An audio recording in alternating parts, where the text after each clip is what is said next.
Hello. इसमें कुछ issue आ गया क्या? Hello.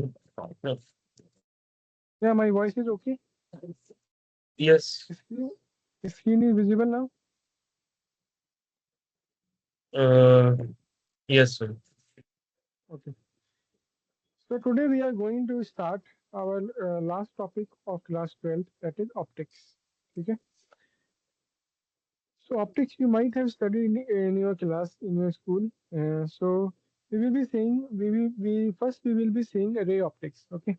So if we divide optics, there are two parts. One is ray optics, one is wave optics. So you can expect one question from ray optics and one question from wave optics. एक होता है ray optics, एक होता है wave optics. ठीक है। CBSE में you can expect one question from Huygens principle, और like lens maker formula derive करने के लिए आ सकता है, और total internal reflection TIR, that is the your basic principle of optical fibre. ठीक है। तो अगर मैं बात करूं तो दोनों से आप एक क्वेश्चन एक्सपेक्ट कर सकते हो, both in your JEE as well as in your CBSE. ठीक है। आज हम बात करने वाले हैं रे ऑप्टिक्स। पहले हम पढ़ेंगे रे ऑप्टिक्स। ठीक है। बेसिक आपको पता ही है, जो इंपॉर्टेंट चीजें हैं वो मैं बताने वाला हूँ। उससे पहले पहले रे ऑप्टिक्स में हम पढ़ेंगे मिरर्स क्या होते हैं, स्फेरिकल मिरर है ना, कार्टेशियन कोऑर्डिनेट्स क्या होते हैं, सेंटर ऑफ कर्वेचर क्या होता है, फोर्स क्या होता है, ये सब इसमें पढ़ते हैं हम। Mirror formula.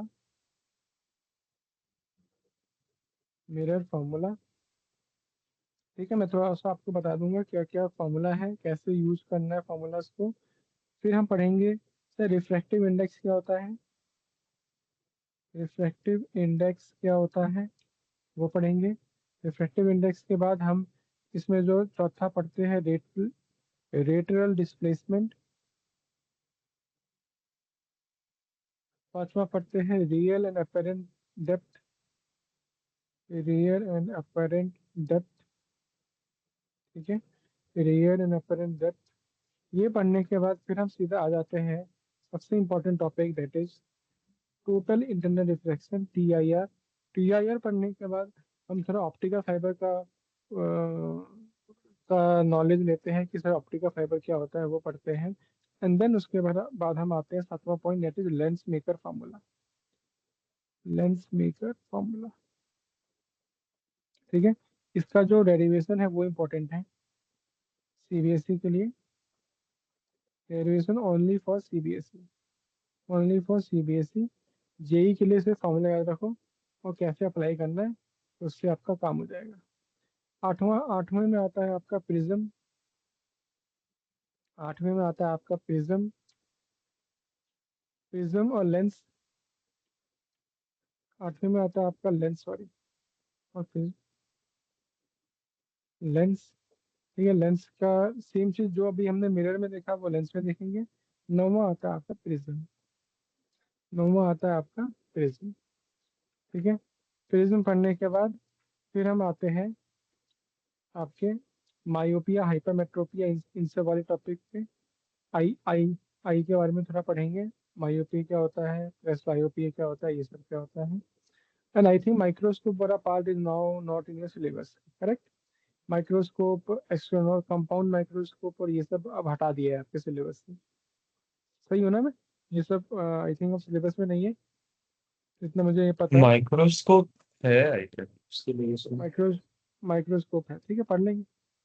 माइक्रोस्कोप पढ़ लेंगे। ठीक है। तो ये हमारा जो बेसिक 11 टॉपिक्स है, सब टॉपिक्स है रे ऑप्टिक्स के अंदर। ठीक है। दीज आर द 11 सब topics in the chapter of ray optics. चलो एक एक करके देखते हैं। एक एक करके देखते हैं आगे। ठीक है। चलो चलो भाई, सबसे पहले मेरा क्वेश्चन है आपसे, क्योंकि आपने चैप्टर पहले पढ़ा हुआ है, तो I will be little fast. ठीक है। सबसे पहले व्हाट इज अ रे? रे के बारे में बोलूंगा तो आप बोलोगे सर एक स्ट्रेट लाइन पाथ ना। अगर मैं दिखा रहा हूँ कि सर, अगर मैंने एरो ऐसे बनाया है, इसका मतलब क्या है कि सर जो लाइट है वो ऐसे फ्लो हो रहा है in this direction. The straight line path along which the light travels in a in a straight line is called a ray. ठीक है, अगर रे की डेफिनेशन से कहीं भी पूछेगा नहीं, पर बेसिक के लिए बता देता हूँ. The straight line path, a straight line path along which light travels in a homogeneous medium is called a ray. ठीक, अब क्वेश्चन आएगा आपके पास, सर ये तो ठीक है, sir what is a beam? What is a beam? Beam क्या है? Bundle of rays, a bundle और बंच ऑफ. ठीक है सर, एक एक तो आपने बनाया सर, एक दो तीन, तो ये क्या हो गया? बीम. सर एक दो तीन, ये क्या हो गया? बीम. ठीक है, दोनों में डिफरेंस समझ में आया, रे और इसके बीच में? ठीक है, इसमें बीम में टाइप होते हैं सर, एक होता है सर कन्वर्जेंट बीम,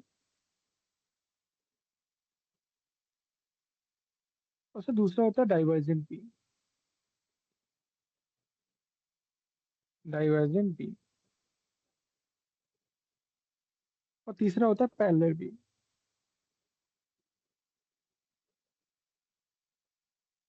ठीक है, सर जैसे नाम बता रहा है, कन्वर्ज मतलब कन्वर्ज हो रहे होंगे.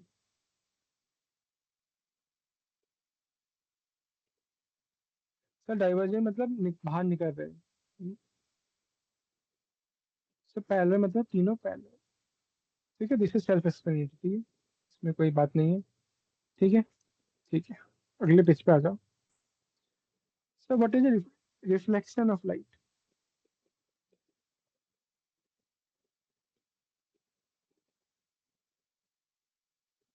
सर हमने क्लास 10th में पढ़ा था. Sir let's suppose this is my mirror.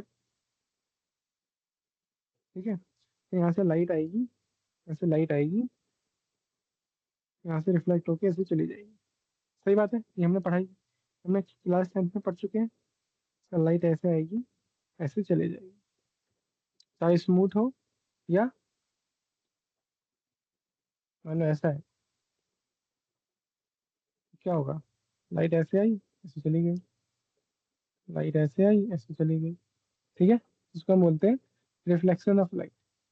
ठीक है, तो ये क्या है? Regular light. ये वाला क्या है? रेगुलर लाइट है. ये वाला क्या है? डिफ्यूज लाइट है, मतलब इसका जो सरफेस है वो यूनिफॉर्म नहीं है. ठीक है इतना?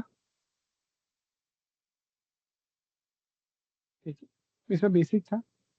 ठीक है, हम आते हैं रिफ्लेक्शन ऑफ लाइट.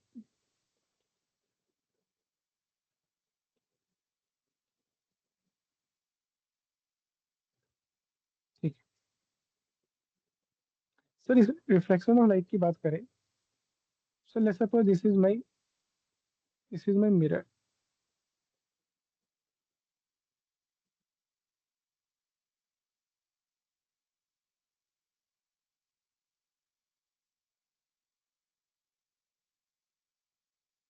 ठीक है, ठीक है अरमान, यहाँ पे क्या हुआ? लाइट आई मेरे पास, ऐसे इस पे आई.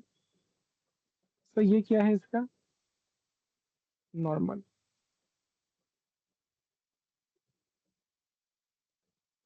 जितनी लाइट आई वो चली गई. तो ये था इंसिडेंट रे. यहाँ से जो लाइट चली गई वो क्या है? Reflected light. ये क्या है सर? इंसिडेंट. इंसिडेंट. तो ये क्या है सर? रिफ्लेक्टेड. तो ये क्या है बीच वाला? Sir normal. ठीक है, सर ये जो एंगल बनाया है इसमें वो क्या है sir? Angle i, incident angle. Sir ये जो एंगल बनाया है इसने, ये क्या है? Angle r. तो यहाँ से हमको दो चीज पढ़नी है, वो है सर, पहला angle of incidence. Angle of incidence क्या होता है sir? Angle i. Sir angle of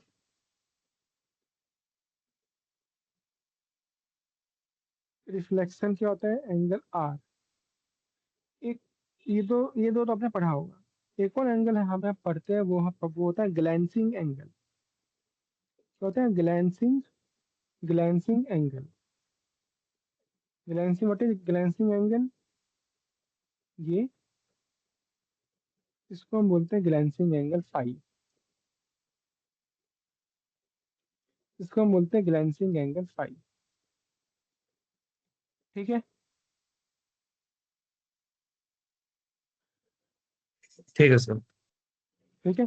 I think आपने एंगल ऑफ इंसिडेंस और एंगल ऑफ रिफ्लेक्शन पढ़ा होगा, ये नहीं पढ़ा होगा ग्लैंसिंग एंगल क्या होता है। तो यहाँ पे कभी कभी एक क्वेश्चन आया हुआ है ग्लैंसिंग एंगल पे। ठीक है। इसके बाद लॉ ऑफ रिफ्लेक्शन आपने पढ़ा हुआ है, मैं बस बता देता हूँ। Law of reflection of light. पहला लॉ क्या बोलता है? सर जो एंगल ऑफ इंसिडेंस है, एंगल ऑफ रिफ्लेक्शन है, the normal all lie in the same plane. तो अगर मैं इसको इसको मैं आई बोल रहा हूँ, इसको मैं एन बोल रहा हूँ, इसको मैं आर बोल रहा हूँ, तो मैं शॉर्ट फॉर्म में लिख देता हूँ angle of incidence, angle of reflection and normal all lie in the same plane. All lie all lie in the same plane. दूसरा क्या है? सर एंगल और I is equal to angle R, है ना। जो एंगल ऑफ इंसिडेंस होगा वही मेरा एंगल ऑफ रिफ्लेक्शन होगा। ठीक है। ठीक है। अब इसमें एक एक और चीज जो इम्पोर्टेंट है, जो आपने मतलब नहीं पढ़ी होगी, मैं बता देता हूँ। वो है कि भाई अगर मैं इसको ऐसे करूँ एक्सटेंड, तो ये जो एंगल है ये क्या होगा? डेल्टा।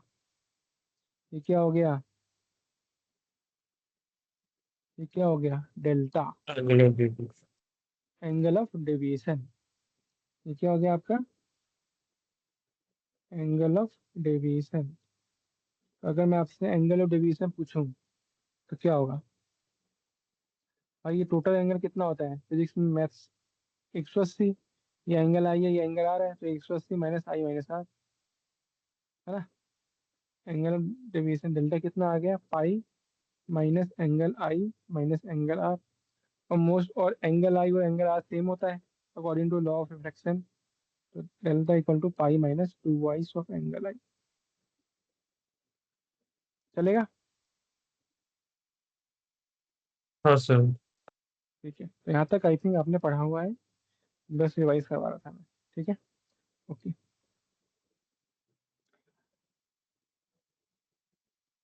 अच्छा, अब यहाँ पे बच्चों को थोड़ा डाउट रहता है कि सर हम पढ़ते हैं कि सर रियल इमेज बनता है, तो एक और चीज पढ़ते हैं सर एक बनता है वर्चुअल इमेज। दोनों में डिफरेंस क्या है? ठीक है। ये आपके वाइवा में भी पूछ सकता है, जो आपका बोर्ड का वाइवा होगा। रियल इमेज मतलब क्या हुआ सर? जो इमेज एक्चुअली में बनी है, actually which where it can be seen, it can be form on a screen, movie theatre जो देखते हो आप, वो क्या रियल इमेज बन रही है वहाँ पे। रियल इमेज कब फॉर्म होती है? When rays converge at a point, तब क्या बनता है? Real image. वर्चुअल इमेज क्या होती है? वो एक्चुअली बनती नहीं है, इट डज नॉट एग्जिस्ट, है ना। वो एक्चुअली जैसे आपने मिराज, मिराज वाला जो क्लासिकल एग्जांपल है, डेजर्ट्स में जाते हो आप, तो आप दूर में रहते हो तो आपको लगता है कि भाई डेजर्ट के पास वहाँ पे नदी नदी है, बट पास में जाओगे तो आपको वो डेजर्ट दिखेगा। तो वो मिराज वाला जो फॉर्मेशन है, वो अभी हम देखेंगे, तो वो सब बनता है वर्चुअल इमेज। ठीक है। तो रियल इमेज क्या है? Real image is it actually it actually exist, it actually exist where it can be seen, it can be formed on a screen, it can be formed on a screen. A real image, a real image is formed when when rays converge है ना, और मैं इसको थोड़ा सा important करके mark करता हूँ। When rays converge at point of convergence. ठीक है, what is a virtual image? What is a virtual image?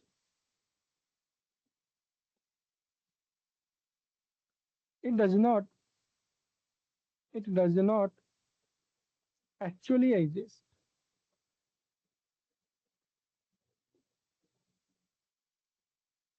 at the point where it is seen, है ना, उसका वर्चुअल इमेज बनता है, वो असली में बनता नहीं है। ठीक है, उसको हम बोलते हैं उसको हम बोलते हैं वर्चुअल इमेज। ठीक है, अगर मैं अब चलो आपको जैसे मैंने वो दिया कि भाई आपके पास एक प्लेन मिरर है, क्या प्लेन मिरर। ठीक है,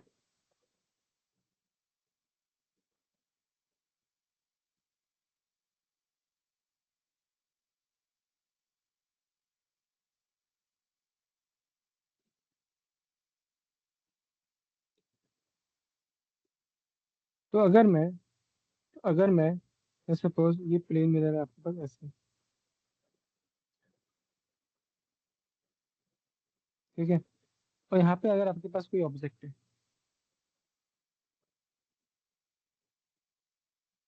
तो क्या होगा बताओ? क्या होगा बताओ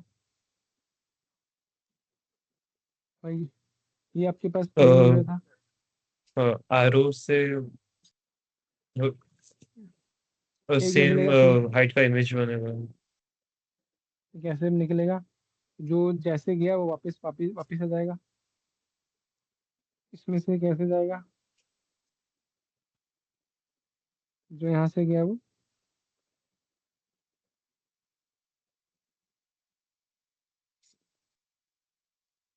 ठीक है, तो अब अगर आप इसको एक्सटेंड करोगे यहाँ पे और इसको एक्सटेंड करोगे यहाँ पे आपका क्या बन गया?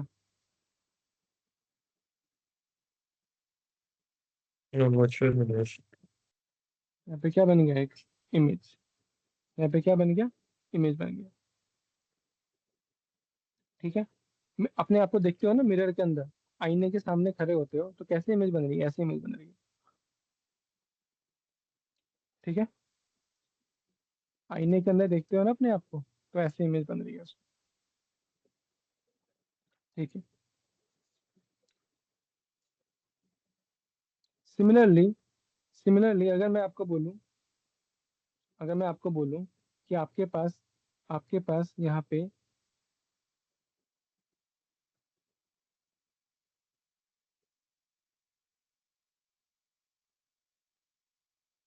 अगर आपके पास यहाँ पे एक वर्चुअल ऑब्जेक्ट है, मान लो सेम मिरर था ऐसे, सपोज यहाँ पे आपके पास एक वर्चुअल ऑब्जेक्ट ओवी है ना, वर्चुअल ऑब्जेक्ट है। तो इसका वर्चुअल ऑब्जेक्ट है, हाँ, यहाँ पे तो आपके पास क्या था? यहाँ पे आपके पास था रियल ऑब्जेक्ट।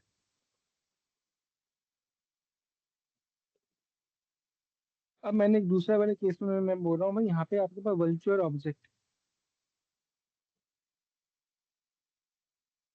तो जब आपके पास रियल ऑब्जेक्ट था, यहाँ पे जैसे यहाँ पे आपने इमेज लिया ओ, मान लो ये ओ था, तो यहाँ पे आपकी इमेज बन गई। यहाँ पे आपकी इमेज बन गई है ना। यहाँ पे इमेज, अब ऑब्जेक्ट यहाँ पे, लेट्स सपोज ऑब्जेक्ट यहाँ पे है। अब क्या होगा? अब क्या होगा भाई? मान लो ऑब्जेक्ट यहाँ पे है, तो यहाँ पे ऐसे में जा रहा होगा, यहाँ से जो रेस निकलेगी। ये आपका मिरर है, तो अलग कलर से बनाता हूँ।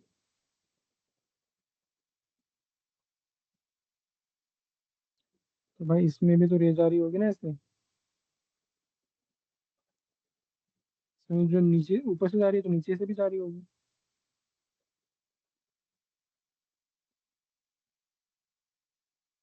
ठीक है, बट ये तो वर्चुअल है ना, तो मतलब यहाँ से जो रेज आएगी वो वापस, यहाँ से जो रेज आएगी वो ऐसे चली जाएगी। यहाँ से जो ले जाएगी वो ऐसे चली जाएगी। तो यहाँ पे आपका क्या बन गया, यहाँ पे आपका क्या बन गया, इमेज।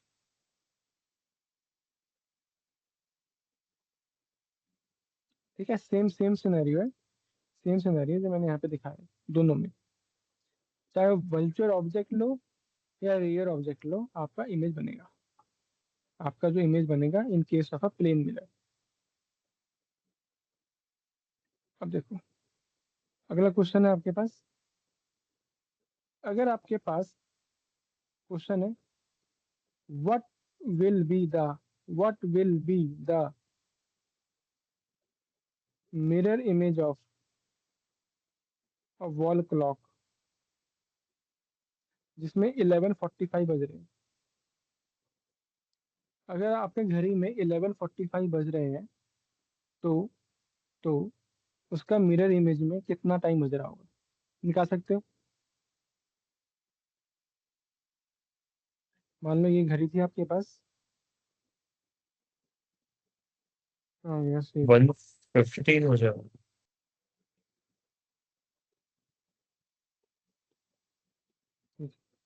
मान लो ये घड़ी है आपके पास। ये था 12 है, ये 6 है, ये 3 है, ये 9 है। ठीक है। सो वन आप लोग क्या, फिफ्टीन हो जाएगा ना। 1:15? क्यों, ये 11 है, ये 10 है। ठीक है। तो ये है आपकी 11:45 बज रहे हैं, मतलब ऐसा कोई 11:45 कुछ ऐसे होगा। छोटी वाली ऐसे होगी, बड़ी वाली ऐसे होगी, है ना। ऐसे होता है ना घड़ी, 11:45 है तो 12 के पास में होगा। अभी अरे आपने डाल दिया इसको वापस।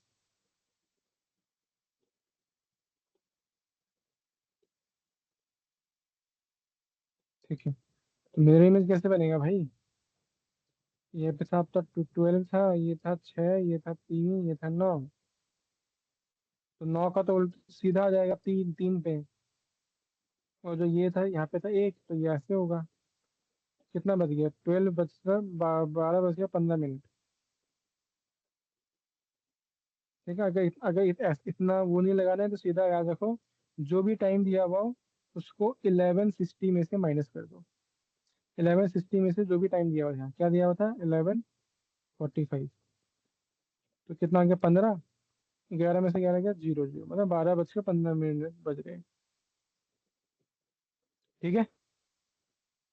जो भी टाइम दिया हुआ हो, सीधा याद रखो फॉर्मूला, जो भी टाइम दिया हुआ है उसको इसमें से माइनस कर दो, तो वो आ गया आपका, वो आपका आंसर आ जाएगा। ठीक है, बोलो।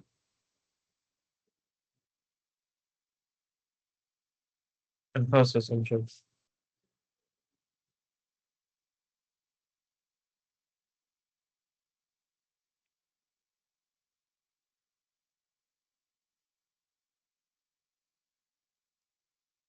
हम्म,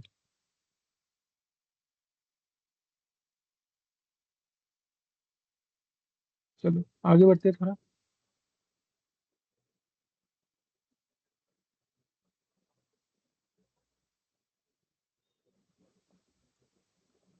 हम्म, हम्म।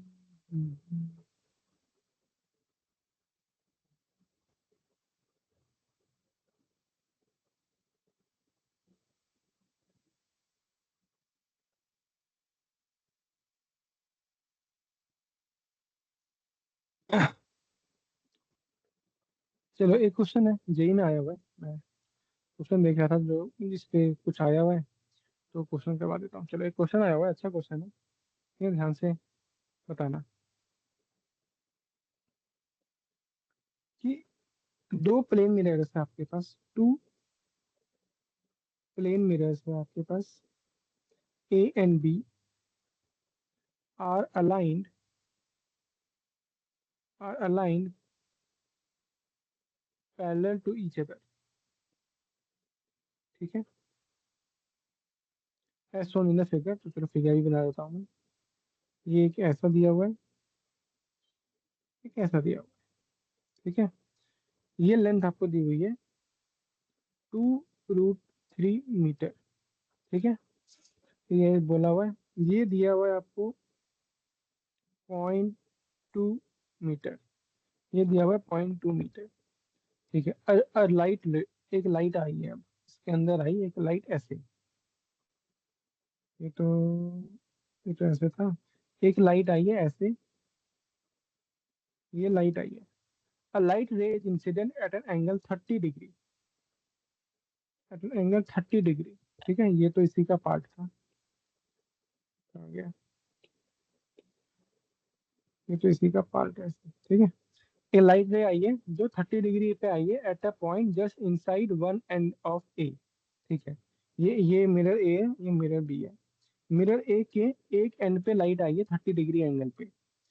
ठीक है, the plane of incidence coincide with the plane, okay, the maximum, हाँ क्वेश्चन क्या पूछा है आपसे, the maximum, the maximum number of times the ray undergo reflection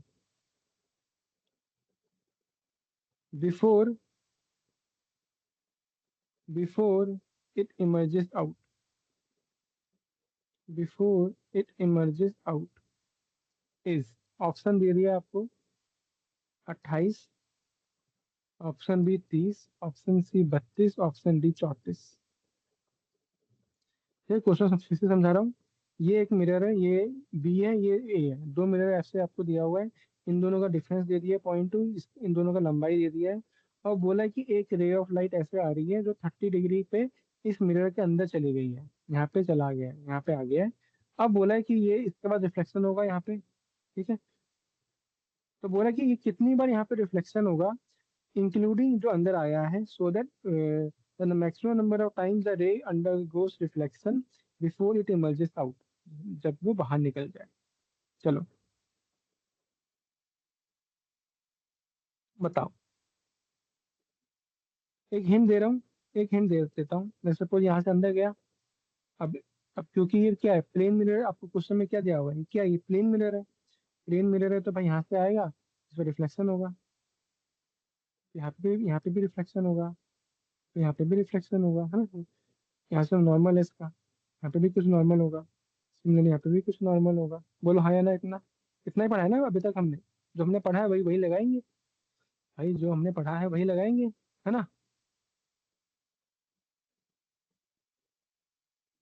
अब मुझे एक चीज बताओ, अब मुझे एक चीज बताओ आप, क्या ये 30 डिग्री है, क्या ये एंगल ऑफ इंसिडेंस 30 डिग्री है, ये नॉर्मल हो गया तो ये भी 30 डिग्री हो गया कि नहीं हुआ। हाँ सर। अब ये डिस्टेंस मुझे नहीं पता है, तो क्या मैं इसको एक्स मान सकता हूँ। अब जो हाँ। एक्स होगा, जो यहाँ पे एक्स होगा वही यहाँ पे भी एक्स होगा, वो यहाँ पे भी टोटल एक्स होगा। अगर मुझे एक्स एक्स मल्टीप्लाई, अगर मुझे एक्स पता लग गया, अगर मुझे एक्स पता लग गया और उसको मैं एल से डिवाइड कर दूंगा तो आ जाएगा एन, उतनी बार ये यहाँ पे फ्लक्चुएट किया है। तो क्या आप एक्स निकाल सकते हो ट्रिग्नोमेट्री से, ये एंगल पता है, ये लेंथ पता है, मुझे एक्स निकालना है, तो टोटल लेंथ पता है, बस आंसर आ जाएगा, निकालो, कोशिश करो। सर 30 आ रहा है। 30 डिग्री, 30, ठीक है, हाँ सर।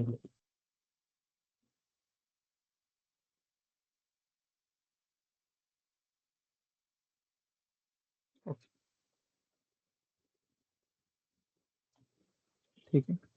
एक और क्वेश्चन कराते हैं, एक और कॉन्सेप्ट जो इसका आता है वो आता है image formed by plane mirror by two plane mirror. अगर मेरे पास दो प्लेन मिरर है ना, तो वो कितने इमेज बनाएगा, तो वो कितने इमेज बनाएगा। अगर मेरे पास दो प्लेन मिरर है तो मेरे को कितने इमेज बनाएगा। देखो, मान लो एक एक प्लेन मिरर ये है, दूसरा प्लेन मिरर ये है, सपोज वो एक एंगल थीटा पे है। ठीक है, तो फॉर्मूला क्या होता है, एन होता है नंबर ऑफ इमेज, इसमें 360 डिवाइडेड बाय थीटा। ठीक है। अब इसमें अगर मेरे पास n आया is even, if n is even the number of images are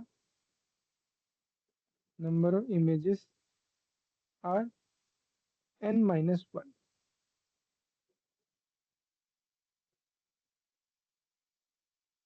ठीक है। इफ पहला, अब या तो n इवन होगा यार ऑड होगा। अगर n ऑड है, इफ n इज ऑड, तब क्या होगा? Number of images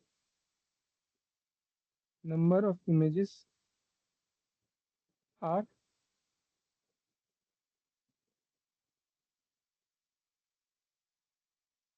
are n-1 when when O is at the bisector। बता रहा हूँ O क्या है।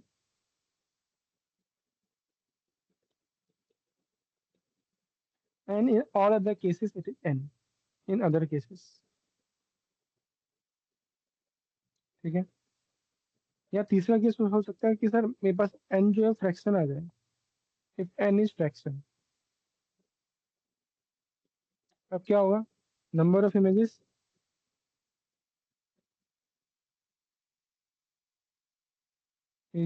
आर नियरेस्ट नियरेस्ट इवन जो होगा वो होगा। ठीक है। अगर क्वेश्चन से समझते हैं, और क्वेश्चन से समझते हैं, मैंने आपको बोला fine number of fine number of images fine number of images form by mirror. ठीक ठीक है। मैंने आपको बोल दिया कि भाई दो आपके पास ये है, मिरर है ऐसे, एक ऐसे, दूसरा ऐसे, और दोनों का जो एंगल है वो है 90 डिग्री, वो है 90 डिग्री। तो बताओ कितने इमेज फॉर्म होंगे?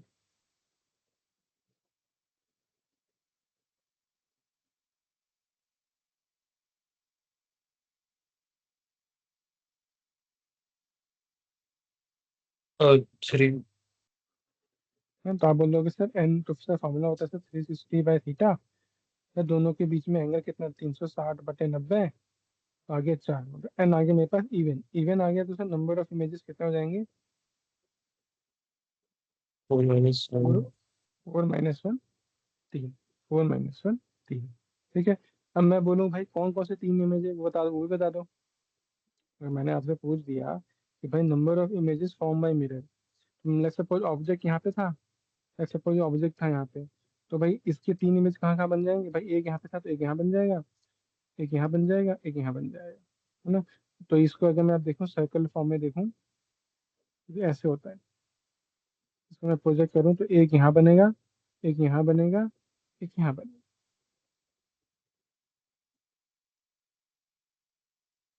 ठीक है। इसको अगर आप थोड़ा सा और थोड़ा एनालाइज करोगे तो आपको पता लगेगा कि सर ये तो बिना बीच वाला पार्ट है ना, सर ये है 60 डिग्री पे, ये हो गया ऐसे, ये हो गया ऐसे, और ये हो गया ऐसे, ऐसे आ जाता है ना? अगर आप उसको थोड़ा सा मानो, तो यहाँ से एंगल, यहाँ से एंगल, यहाँ से एंगल, यहाँ से एंगल, ऐसे बनता है। तो 3 इमेज कहाँ कहाँ बने? I1, I2, I3, और ये तो मेरा इमेज था ही इस।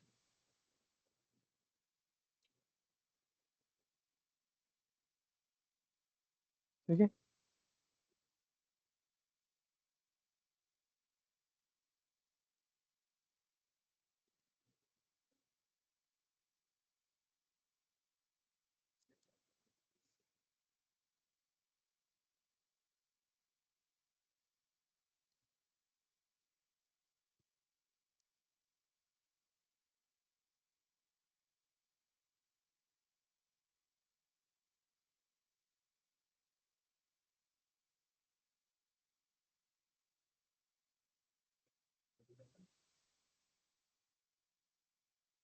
चलो आगे बढ़े।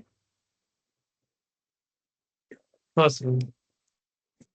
ठीक है। अब मान लो मैंने आपको बोला कि भाई आपके पास दो एक पीरियड है, दो इसी वाले क्वेश्चन में आपके पास जो दो एंगल दो वो थे, उनका एंगल था 120, तो नंबर ऑफ इमेज कितने आएंगे?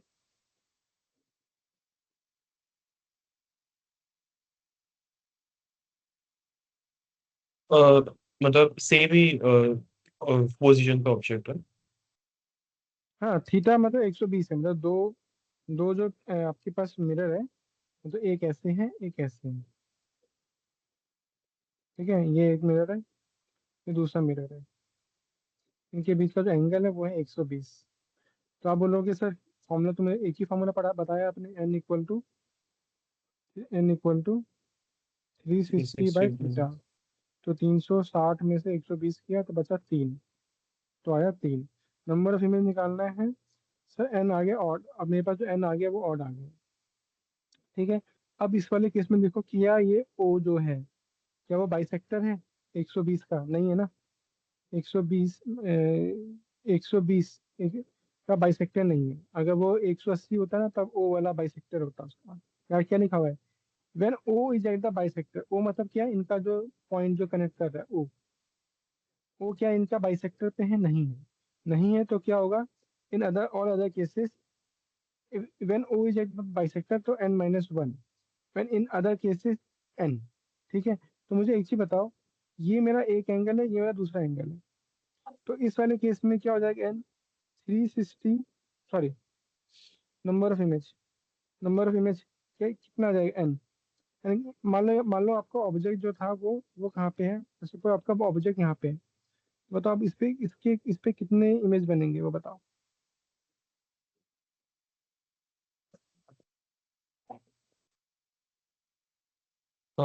एन बनेगा ना, क्योंकि अभी अगर वो बाइसेक्टर पे नहीं हो रहा। When O is at bisector, अब यहाँ पे थोड़ा सा डाउट आता है बच्चों को कि सर ये बाइसेक्टर का मतलब क्या हुआ, when O is at bisector, है ना। यहाँ पे मतलब बाइसेक्टर का मतलब क्या हुआ, आपका डाउट आ सकता है कि sir what do you mean by bisector, हाँ मतलब क्या है है? ना। हाँ, तो बाइसेक्टर, ये रुको मैं इसको थोड़ा सा और एक्सप्लेन करता हूँ। ये देखो,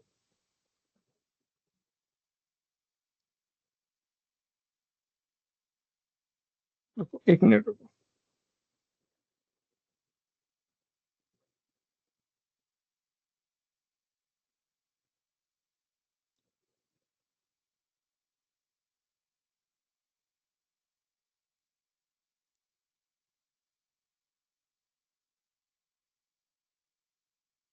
देखो,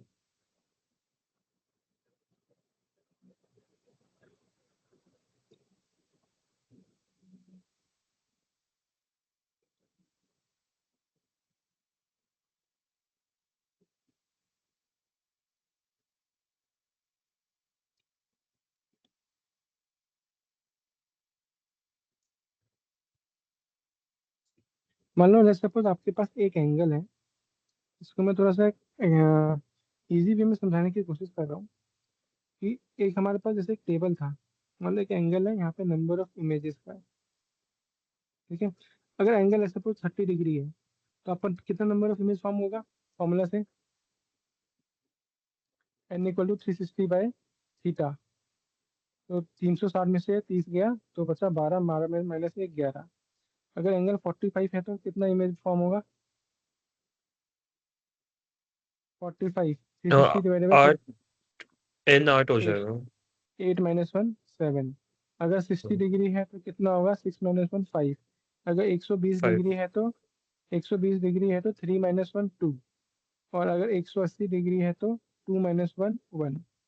और अगर 0 डिग्री है तो इनफाइनाइट। अच्छा, ओके ओके, आई थिंक ये वाला, ये जो मैंने आपको जो लिखवाया है ना, वो आई थिंक मैंने कोई और कॉन्सेप्ट ये वाला बता दी, ये नहीं, सॉरी, यहाँ पे n-1 ही है, चाहे n ऑड हो या इवन हो। ठीक है, n is number of image are n-1, n-1 ही है। अच्छा, मे बी मैंने वो लेंस वाला बता दिया था आपको। ठीक है, और अगर n फ्रैक्शन होगा तो आप नियरेस्ट वाले जो इंटीजर होगा उस पर आ जाओगे। ठीक है, ठीक है, आपको अगर नंबर ऑफ इमेजेस निकालने आएगा तो आपके फॉर्मूला बस एक ही है, n=n-1, n निकाल लो 360/थीटा से। ठीक है, ओके। तो प्लेन मिरर में एक क्वेश्चन आता है इमेज निकालने के लिए, और दूसरा क्वेश्चन आता है ये वाला। अगर आया तो मतलब हमने लाइट दे दिया, इसमें कितना क्लॉक क्लॉक का क्वेश्चन आ जाता है अगर आएगा तो। ठीक है, तो आगे बढ़ते हैं। अब हम प्लेन प्लेन मिरर से हम आगे बढ़ते हैं, स्फेरिकल मिरर पे आते हैं। स्फेरिकल मिरर, ठीक है। तो देखो भाई, इसमें हम हमारे पास स्फेरिकल मिरर मतलब क्या हुआ सर, दो टाइप के होंगे, कॉनकेव और कॉन्वेक्स। याद करने का तरीका क्या है, मैंने कैसे याद किया था, मैंने बनाया ही कैसे। ठीक है सर, इसके बाहर इसका आधा है, तो इसके बाहर वाला क्या है, ऐसे ऐसे है, तो ये क्या है, कॉनकेव। कॉन्वेक्स वाले में क्या होगा सर, अंदर वाला क्या है, तो ये क्या हो गया, कॉन्वेक्स मिरर होता है। ये वाला क्या होता है, कॉनकेव मिरर। ठीक है, दो टाइप के मिरर है अपने पास, कॉनकेव मिरर है, कॉन्वेक्स मिरर है। तो इसमें आप सबने पढ़ा होगा सर, एक होता है सेंटर ऑफ कर्वेचर, एक होता है रेडियस ऑफ कर्वेचर, एक होता है पोल ऑफ मिरर, चौथा होता है प्रिंसिपल एक्सिस। बस रिवाइज करवा रहा हूँ। पांचवा होता है नॉर्मल। ठीक है, पांचवा होता है नॉर्मल। सेंटर ऑफ कर्वेचर क्या होता है, centre of the sphere in which the mirror is a part. Radius of curvature क्या होता है, radius of the sphere. Pole क्या होता है, पोल मतलब geometric centre of the mirror. Principal axis क्या होता है सर, जहाँ से मेरा जो लाइन है जो पोल और सेंटर को जोड़ेगी। ठीक है, नॉर्मल क्या होता है, line joining the mirror at it centre, इसको हम बोलते हैं नॉर्मल। अगर मैं यहाँ पे बनाऊँ अगर मैं यहाँ पे बनाऊँ भाई, ये है मेरे से पर मेरे पास, ये क्या बन गया, देखो ये है मेरे पास कॉनकेव मिरर है। ठीक है, तो भाई ये क्या है, ये वाला पॉइंट क्या है भाई साहब, पोल। ये क्या है, सेंटर। ये क्या है, फोकस। ये क्या है, फोकस। और सेंटर से जो ये होता है वो होता है रेडियस ऑफ कर्वेचर, होता है आर। ठीक है, वो क्या होगा, आर, और फोकस इन दोनों के बीच में है, तो F=2 × R। F=2 × R, है ना। ये सब अपने को पता है। सॉरी, F=R/2 ना, सॉरी, F=R/2, R=2F होगा ना, है ना। ठीक है, F=R/2। ओके, ये सब हमने पढ़ा हुआ है पहले। आई थिंक ये सब बताने की जरूरत नहीं है, मैं थोड़ा सा साइन कन्वेंशन के बारे में आपको बता देता हूँ बस, क्योंकि यहाँ से क्वेश्चन वैसे आएगा नहीं, बस फिर भी पता तो होना चाहिए। जैसे सपोज ये आपका मिरर है ना। अगर ऊपर ऊपर क्या है आपका, positive, upward height, upward height. यहाँ से क्या होगा, लाइट इंसिडेंट होगी, यहाँ से क्या होगी, इंसिडेंट लाइट होगी, यहाँ से क्या होगी, इंसिडेंट लाइट। इस तरह मूव करेंगे तो पॉजिटिव मूव करेंगे। ठीक है, इस तरफ जो भी मूव करेंगे तो पॉजिटिव मूव करेंगे। ठीक है सर, इस तरफ उल्टा मूव करेंगे तो सर नेगेटिव मूव करेंगे। इस तरह मूव करेंगे तो distance opposite to incident light, ना इंसिडेंट लाइट कैसी है, ऐसे। और अगर हम ऐसे मूव करेंगे तो अपोजिट हो जाएगा। ठीक है सर, नीचे अगर मेरा इमेज बन गया ऐसे, तो इसको हम लेंगे नेगेटिव में। डाउनवर्ड हाइट मतलब नेगेटिव, ऊपर वाली हाइट मतलब पॉजिटिव। सेम इस डायरेक्शन में मूव करेंगे तो पॉजिटिव, उल्टे डायरेक्शन में मूव करेंगे तो नेगेटिव।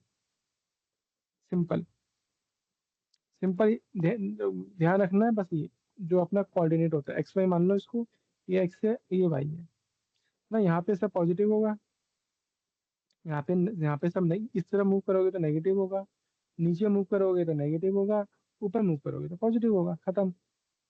बस ये ध्यान रखना है। ठीक है, आ जाओ। इसके बाद हमने आपको पता है मिरर फॉर्मूला। मिरर फॉर्मूला क्या होता है sir, 1/V plus 1/U equal to 1/F। 1/V plus 1/U equal to 1/F। 1/V plus 1/U equal to 1/F। V क्या है, U क्या है, I think you know. Object distance, image distance, focal length distance, है ना।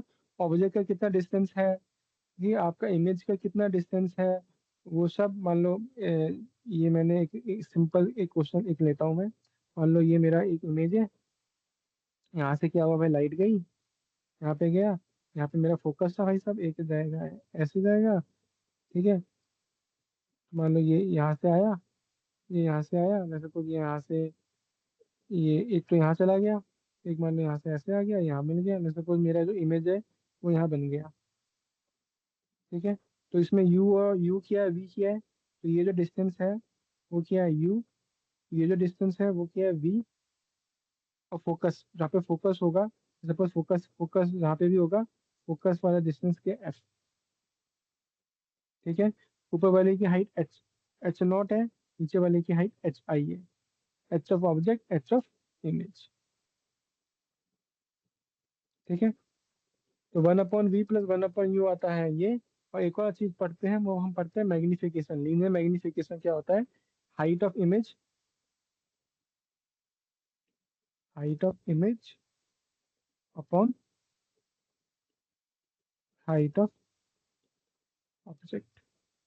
ठीक है, I think ये सब आपने पढ़ा हुआ है, इसमें कुछ m m m equal to h i upon h o, h i upon h o. तो थोड़ा सा इसमें थोड़ा सा वो लगाओगे तो यहाँ पे इसमें एक तो फॉर्मूला आता है, m equal to minus v upon you.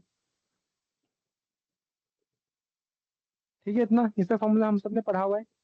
I don't think इसमें ये सब क्लास 10th का पार्ट है, मैं बस रिवाइज करवा रहा हूँ।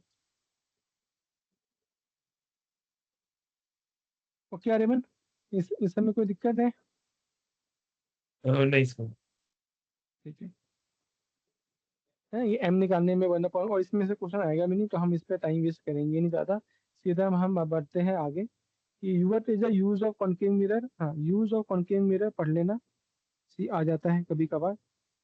और use of convex mirror, convex mirror. ठीक है, कॉन्केव मिरर जो होता है वो हम यूज करते हैं अपने सैलून में। हमारे सैलून में क्या यूज होता है, कॉन्केव मिरर यूज होता है। हमारी गाड़ी में जो मिरर होता है, मिरर इन ऑटोमोबाइल्स, वो क्या होता है, कॉन्वेक्स मिरर। ये दो इंपॉर्टेंट है था बस। ठीक है, इसके बाद आता है हमारा रिफ्रैक्शन ऑफ लाइट। इसमें न्यूमेरिकल वैसे आएंगे नहीं, तो मैं करवा नहीं रहा, और आएगा भी तो कर लोगे। Refraction of light. ठीक है, अब क्या हुआ, लाइट, अब लाइट सेम सेम मीडियम में ना जाते हुए, अब जो लाइट है वो दूसरे मीडियम में जा रहा है। ठीक है, तो जब लाइट एक मीडियम से दूसरे मीडियम में जाता है ना भाई, तो क्या होता है, refraction of light. It is a phenomena bending of light from straight path and when it passes from one medium to another medium. मतलब लेट्स सपोज मेरे पास ये मीडियम है ना, ये लेट्स सपोज ये एयर है, ये मेरे पास वाटर है। तो क्या हुआ, यहाँ से light I, incident light I, let's suppose ये मेरे पास नॉर्मल था, ये लाइट आई, ये मेरे पास एंगल ऑफ इंसिडेंस था। अब क्या होगा, इसके अंदर जाते ही जो लाइट है वो सीधे नहीं रहते हुए, यहाँ से जो लाइट है वो कुछ रिफ्लेक्ट हो जाएगी, और कुछ पार्ट इसका रिफ्लेक्ट हो जाएगा। ठीक है, तो ये हो गया इंसिडेंट, ये हो गया रिफ्लेक्टेड, तो ये वाला क्या हो गया, रिफ्रैक्टेड। ठीक है, तो एंगल ऑफ इंसिडेंस और ये सेम होता है, ये क्या होता है, angle of refraction, I R आ गया। ठीक है, first law, the angle of the incident ray, the refracted ray and the normal all lie in the same plane, वो तो पहला वाला ही है। और दूसरा है कि दूसरा लॉ क्या है रिफ्रैक्शन का, the sine of angle of incidence to the sine of angle of refraction, वो कांस्टेंट होता है, वही हमारा क्या होता है, म्यूचुअल म्यू, रिफ्रैक्टिव इंडेक्स होता है। ठीक है, म्यू, इस जिसको जो हमको किसने दिया था, स्नेल्स लॉ ने दिया था। स्नेल्स लॉ क्या बोला उसने, sine i upon sine r equal to mu, जो कांस्टेंट है, इसको ऐसे भी याद रख सकते हो, mu 1 into sine i should be equal to mu 2 into sine r. Suppose ये मेरा मीडियम था, ये एयर नहीं, ये कहाँ पे आ गया, सॉरी, हाँ, ये एयर था, सपोज तो इसका, सपोज इसका जो रिफ्रैक्टिव इंडेक्स था वो म्यू 1 है, ये वाटर है, सपोज इसका रिफ्रैक्टिव इंडेक्स म्यू 2 है, तो क्या होगा, mu one into sine i should be equal to mu 2 into sine r. ये क्या है, ये दिया था स्नेल्स लॉ ने, ये क्या है, स्नेल्स लॉ ऑफ रिफ्रैक्शन। तो ऐसे याद रखना। ठीक है, mu 1 upon sine i equal to mu 2 upon sine r. ठीक है, अगर एक और आ जाता है रिफ्रैक्टिव इंडेक्स निकालने के लिए, रिफ्रैक्टिव इंडेक्स म्यू, इसका एक और फॉर्मूला क्या होता है, वो होता है speed of light in vacuum c upon speed of light in a medium. Speed of light in vacuum, जो वैक्यूम में स्पीड की लाइट है, अपॉन मीडियम में जो स्पीड ऑफ की लाइट है। अब भाई ऑब्वियस सी बात है, वैक्यूम में स्पीड ऑफ लाइट हमेशा क्या होगी, 3 × 10⁸ जो मैक्सिमम स्पीड है। और मीडियम में, कोई भी मीडियम में, मान लो आपने वाटर ले लिया या कोई गिलास ले लिया, उसके अंदर तो स्पीड ऑफ लाइट हमेशा तो उससे कम ही होगी ना, आइडियल जो वैक्यूम में उससे कम होगी, तो वो वैल्यू वी होगी। तो मुझे एक चीज बताओ कि म्यू की वैल्यू हमेशा ग्रेटर देन 1 होगी कि लेस देन 1 होगी, ये बताओ। म्यू आपका ग्रेटर देन 1 होगा, हो सकता है, लेस देन 1 हो सकता है, या इक्वल टू 1 हो सकता है, क्या क्या क्या पॉसिबल है,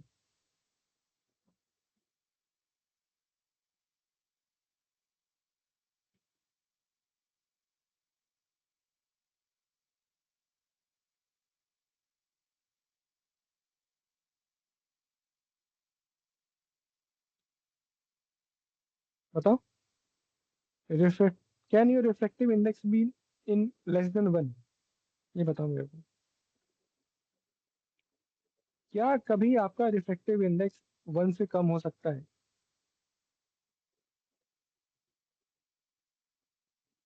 अ,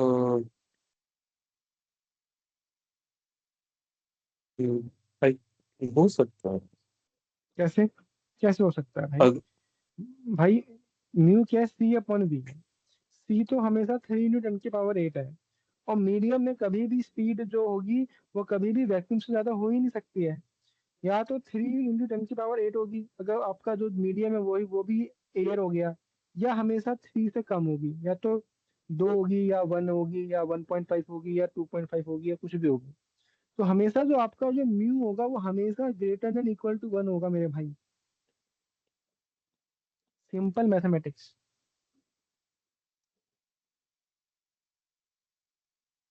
ठीक है, म्यू जो होगा वो हमेशा आपका ग्रेटर देन या इक्वल टू 1 होगा।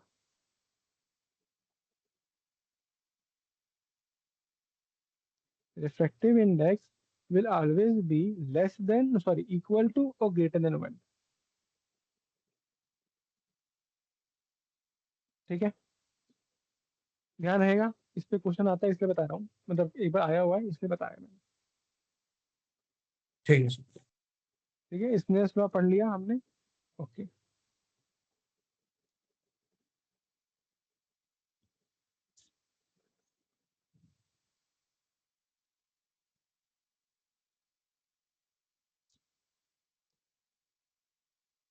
ठीक है, अभी जो मैंने आपको बताया कि भाई जो लाइट है वो एयर से उसमें जा रही है और या वाटर से उसमें जाती है, तो इसमें दो केस पॉसिबल होते हैं, मैं ध्यान से बताता हूँ।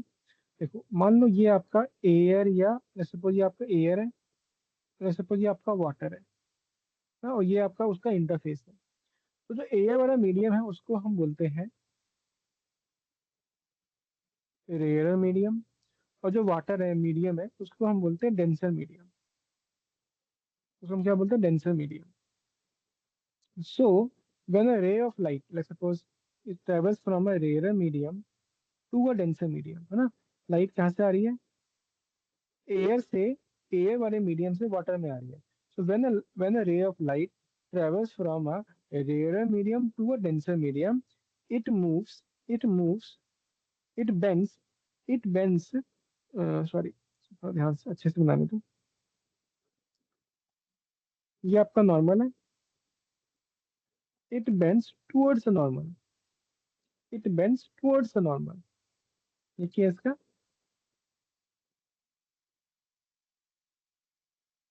ठीक है, इसी का उल्टा, इसी का उल्टा अगर मैं लूँ कि भाई अगर सेम ये आपका एयर और वाटर का इंटरफेस था,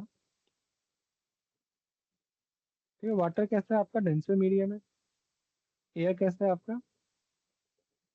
अगर अब इस वाले केस में मैं बोलूंगा अब कि भाई जो लाइट है वो डेंसर मीडियम से, अब वो डेंसर मीडियम से रेयर मीडियम में जा रही है, ये नॉर्मल था। नाउ अब क्या होगा, when the ray of light travels from a denser medium to a reflected ray, to to a rare medium, ये आपका इंसिडेंट रे है। ठीक है, ये वाला केस में मैंने बनाया था ना, सॉरी ये इसमें ये इंसिडेंट है। हाँ, ठीक है। अब अगर लाइट अगर डेंसर से रेयर मीडियम में जाएगी, then the ray of light will move away from the normal. ठीक है, ये मूव करेगा अवे फ्रॉम द नॉर्मल।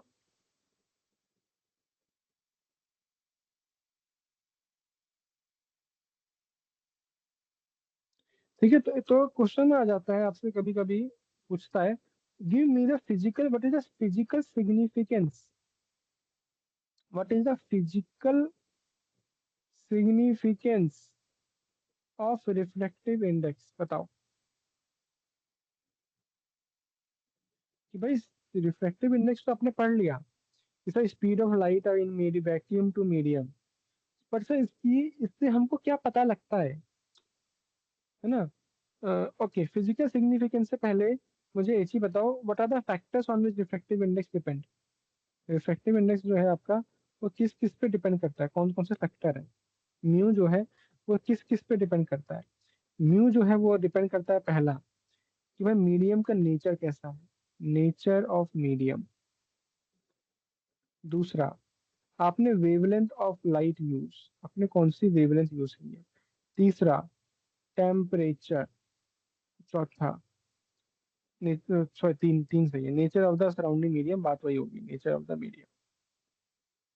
ठीक है, अब हम पढ़ते हैं सर म्यू का, मेरे म्यू का what is the physical significance, what is the physical significance, significance.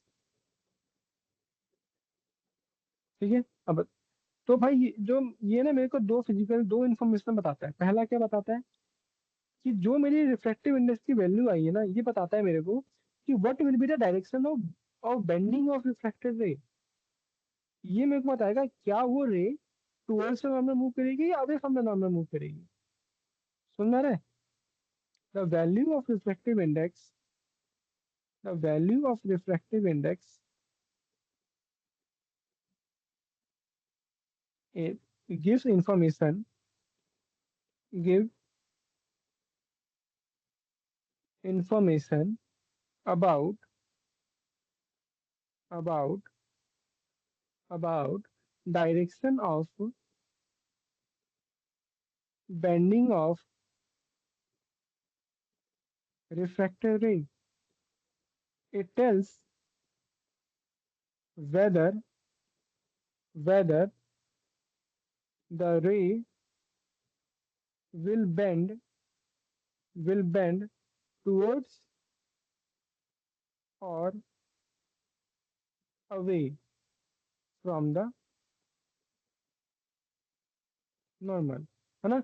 मतलब अगर भाई अगर मेरा जो रे है वो डेंसर मीडियम में जो रिफ्लेक्टिव इंडेक्स होगा, और से अगर अगर मेरा जो रे है वो डेंसर मीडियम से रेयर मीडियम में जाएगा, तो भाई तो क्या होगा, आप बोलोगे सर मुझे कैसे पता लगेगा, भाई डेंसर मीडियम में जो म्यू होगा और जो रेयर मीडियम में म्यू होगा वो अलग अलग होगा ना, अलग अलग होगा रिफ्लेक्टिव इंडेक्स। तो अगर मुझे पता लग गया भाई वो डेंसर से रेयर में जा रहा है, तो इसका मतलब क्या हुआ, इसका मतलब क्या हुआ, वो away from the normal move करेगा। अगर वो अगर वो रेयर मीडियम से डेंसर मीडियम में आ रहा है, तो उसका मतलब क्या हुआ, वो टूवर्ड से नॉर्मल मूव करेगा। तो रिफ्लेक्टिव इंडेक्स का अगर मेरे को वैल्यू पता है, तो मुझे पता चल जाएगा कि मेरा जो लाइट का जो रे है वो कैसे बेंड होने वाला है। ठीक है, दूसरा दूसरा जो इसका इम्पोर्टेंट जो मुझे पता चलता है, वो पता चलता है कि जो reflective index of a medium जो है वो स्पीड ऑफ लाइट पे डिपेंड से रिलेटेड है ना। अभी हमने पढ़ा सर म्यू होता है C/V। It is a ratio of speed of light in vacuum to the speed of light in the given medium. It is a ratio of speed of light in a vacuum to the speed of light in the given medium. ये मेरा है, ये है मेरा reflective index का significance. ठीक है, okay. इसके बाद जो नेक्स्ट टॉपिक है वो है refraction through a rectangular glass slab, rectangular glass slab. ठीक है, अगर आपके पास एक ग्लास स्लैब है, ठीक है, तो उसमें से कैसे रिफ्रैक्शन होगा वो ध्यान से देखना, बहुत इंपॉर्टेंट टॉपिक है। सपोज ये आपका गिलास है, ठीक है। ये जो मैंने ब्लू से बनाया है, ये है आपका ये है आपका ग्लास स्लैब। ये क्या है आपका, ठीक है। इसके बाहर हवा है, इसके यहाँ पे भी बाहर हवा है, ठीक है। देखो अब क्या होगा। लेट सपोज यहाँ पे इसका नॉर्मल बना लेता हूँ पहले से। यहाँ पे भी नॉर्मल बना लेता हूँ। Let suppose a ray of light, ठीक है। लेट सपोज रे ऑफ लाइट यहाँ पे आई। सपोज यहाँ से एक रे ऑफ लाइट आई ए। बताओ क्या होगा। ये क्या एंगल ऑफ इंसिडेंस, जैसे तो मैं ये नाम बोल रहा हूँ I1। तो अंदर क्या होगा। अभी लाइट कैसे मूव कर रही है, from rare medium to a denser medium. तो जो ये लाइट है वो कैसे बेंड करेगा ये बताओ।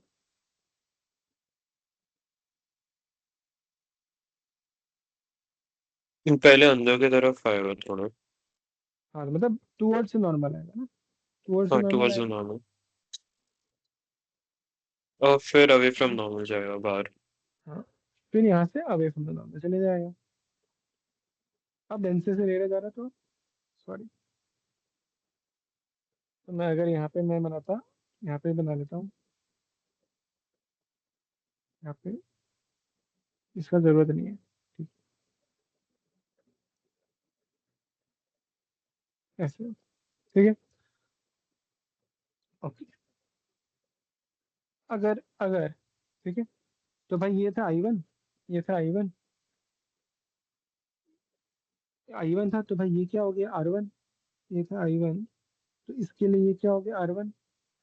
अब मान लो, जब ये लाइट ब्लैक ब्लू, ये लाल वाली यहाँ पे आई थी, तो इस वाले इंटरफेस के लिए ये है इसका I2, और इसके लिए ये है इसका R2। बोलो हाँ या ना।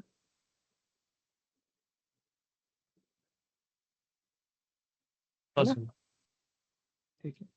अब मुझे बताओ, अगर ये इंटरफेस यहाँ पे नहीं होता, अगर ये इंटरफेस नहीं होता यहाँ पे, तो क्या ये जो ब्लैक लाइट थी वो ऐसे मूव कर, या वो सीधे मूव कर जाती है ऐसे। बोलो हाँ या ना। हाँ सर। अगर वो नहीं होती तो सीधे मूव कर जाती। तो यही यही जो है, ये जो है यही क्या है इन दोनों के बीच में, रेक्टुलर डिस्प्लेसमेंट।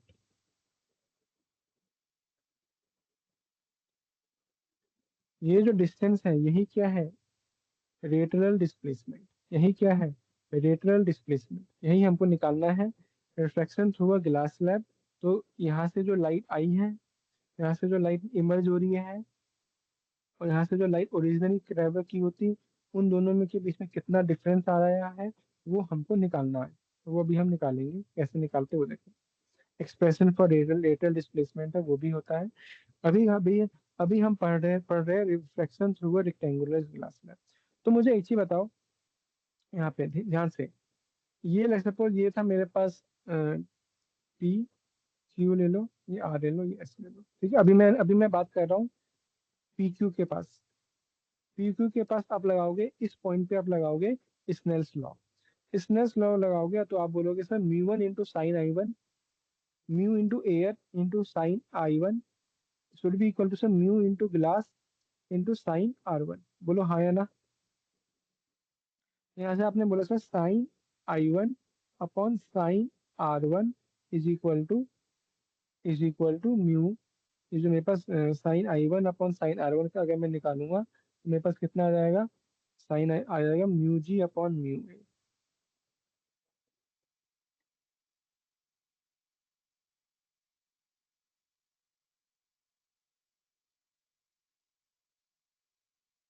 ठीक है ना। हाँ सर। अब मैं अगर अगर अगर मैं SR पे लगाऊं, क्या आ जाएगा sir, mu g into sine I2 should be equal to mu a into sine R2, sine R2।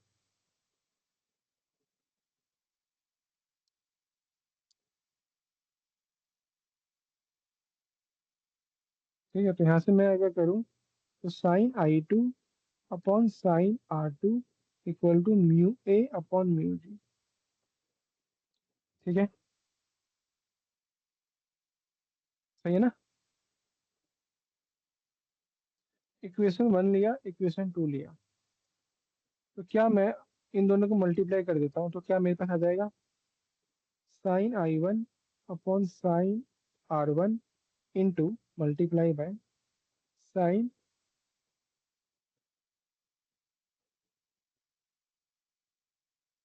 ठीक है, sine I two upon sine are two is equal to one. बोलो। ठीक है, मल्टीप्लाई किया ना बस भाई वन और टू को। अब मुझे बताओ भाई, पी क्यू और एस आर सेम है, पी क्यू और एस आर सेम है, तो हमने मैथ्स में पढ़ा है ना, ये पैरेलल लाइंस है, तो ये वाला एंगल सेम होता है कि नहीं होता है। हाँ सर। यहाँ से मैं क्या बोल सकता हूँ भाई, I two is equal to angle I two equal to angle R one है, तो क्या मैं यहाँ पे पुट कर देता हूँ आई टू और आर वन सेम है, तो ये दोनों कट गया, तो यहाँ से मेरे पास क्या आ गया, sine I one is equal to sine are two, और I one equal to are two, मतलब आई वन क्या था, ये मतलब जिस एंगल पे अंदर गया है उसी एंगल पे ये बाहर निकल जाएगा। बोलो हाँ या ना, चलेगा।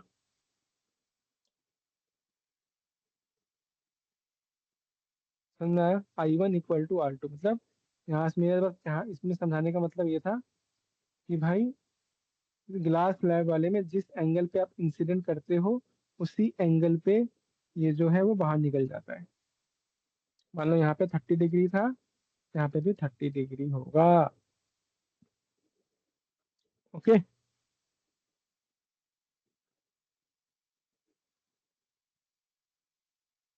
ठीक है। हाँ सर। ठीक है, अब मुझे ये इसको इस टॉपिक को खत्म करते हैं। इसमें एक और चीज निकालना होता है, वो था एक्सप्रेशन फॉर रेटिनल डिस्प्लेसमेंट, वो भी निकाल लेते हैं। और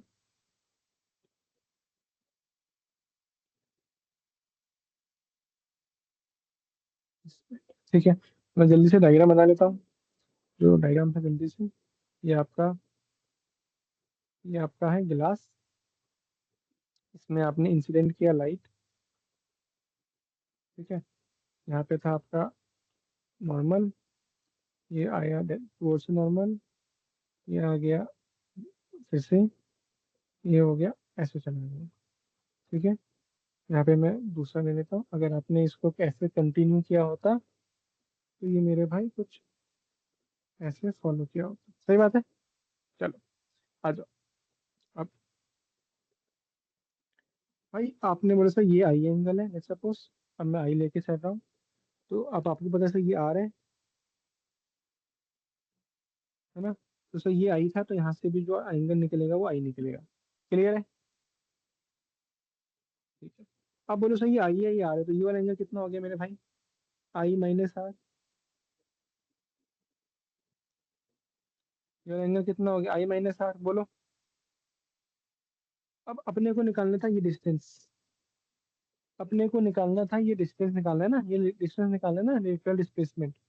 जो डिस्टेंस निकालना है उसको मैं बोल देता हूँ x, let it is perpendicular. ठीक है, ये था एयर, ये था गिलास, ये था एयर। कुछ डाउट है इसमें। नहीं सर। मैं नाम दे देता हूँ, सपोज ये ए, ये ले लो ए, ये ले लो बी, ये ले लो सी, ये ले लो यहाँ पे डी, ये ले लो ई, इसको ले लो एफ। ठीक है, इतने से काम हो जाएगा। ठीक है, अब मैं देखो कैसे कर रहा हूँ, मैं ट्राइंगल ले रहा हूँ बी ई सी से, बी ई सी, मुझे एक्स निकालना है भाई, मुझे एक्स निकालना है, ट्राइंगल बी ई सी ले रहा हूँ मैं। तो मुझे बताओ sine of angle i, sine of i minus r के क्या होगा, पी बाई एच। पी क्या है, एक्स, पी क्या है, एक्स, और एच, एच क्या है, हाइपोटेनस क्या है, BC। बोलो भाई, ये ट्राइंगल है ना भाई, ये एंगल एंगल ये है, तो ये परपेंडिकुलर है, ये हाइपोटेनस है, ये इसका बेस है ना, ऐसे हो गया ना ट्राइंगल। ये 90 डिग्री पे है, कहाँ गया भाई, ये 90 डिग्री पे दिख रहा है कुछ ऐसे, यार देखो,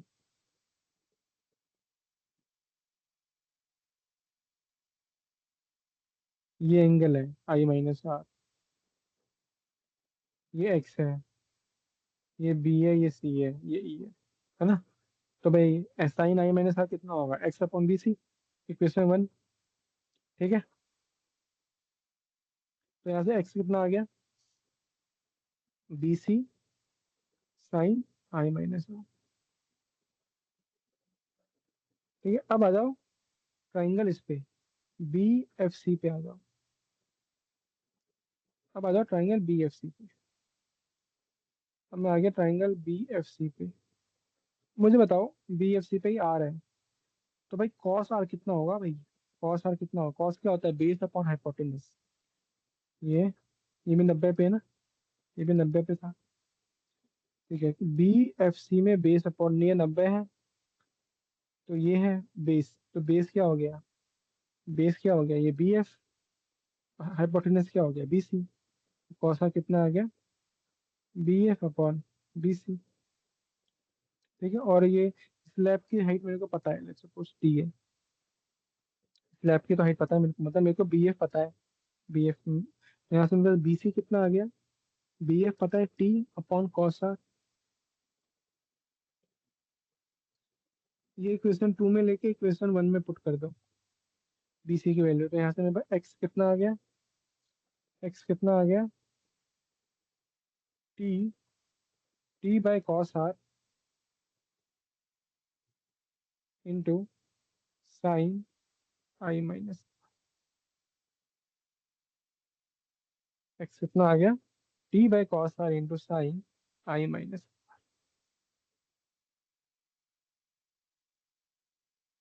ठीक है, ये है आपका एक्सप्रेशन फॉर रेडियल डिस्प्लेसमेंट।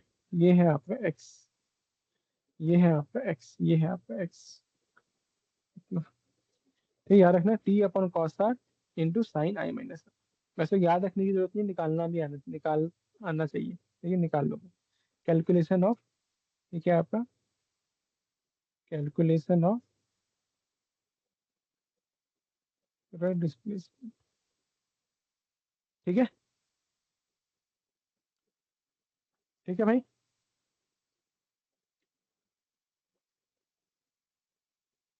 ठीक है रेमन, नेक्स्ट क्लास हाँ में हम सर। पढ़ेंगे, नेक्स्ट क्लास में हम पढ़ेंगे apparent shift, normal shift, total, हमारा सबसे इंपॉर्टेंट टॉपिक नेक्स्ट क्लास में पढ़ेंगे हम, optical fibre, total internal reflection, and then we will move to lens maker formula. ठीक है, तो आज बेसिक था बेसिकली। आज जो हमने क्लास में पढ़ा है उसमें जो इम्पोर्टेंट, जो मैं अगर मैं बोलूँ तो इम्पोर्टेंट है ये, लेटरल डिस्प्लेसमेंट का फॉर्मूला पता होना चाहिए, फिर ये एंगल और ये वाला एंगल और ये वाला एंगल सेम होता है, ये कॉन्सेप्ट पता होना चाहिए था, तो वही सेम कॉन्सेप्ट डेरिवेशन में यूज होता है। और बाकी बाकी इसमें रिफ्लेक्टिव इंडेक्स के बारे में पता होना चाहिए, क्या होता है reflective index, index is always greater than equal to 1 है, स्नेल्स लॉ है ना। बाकी तो बेसिक कॉन्सेप्ट है, बाकी नंबर ऑफ इमेजेस वाला जो फॉर्मूला है, बस इतना इंपॉर्टेंट था। नेक्स्ट जो इंपॉर्टेंट चीजें होगी वो हम वो कल की क्लास में चालू करेंगे। ठीक है, चलो, आज के लिए इतना स्टॉप करते हैं, कल हम मिल लेंगे सेम टाइम पे, ठीक है, 8 बजे से। ठीक है ठीक है, सर। माई टारगेट टारगेट है इस हफ्ते में अपना जो ऑप्टिक्स है वो खत्म हो जाएगा। ठीक है, चलो, बाय, टेक केयर।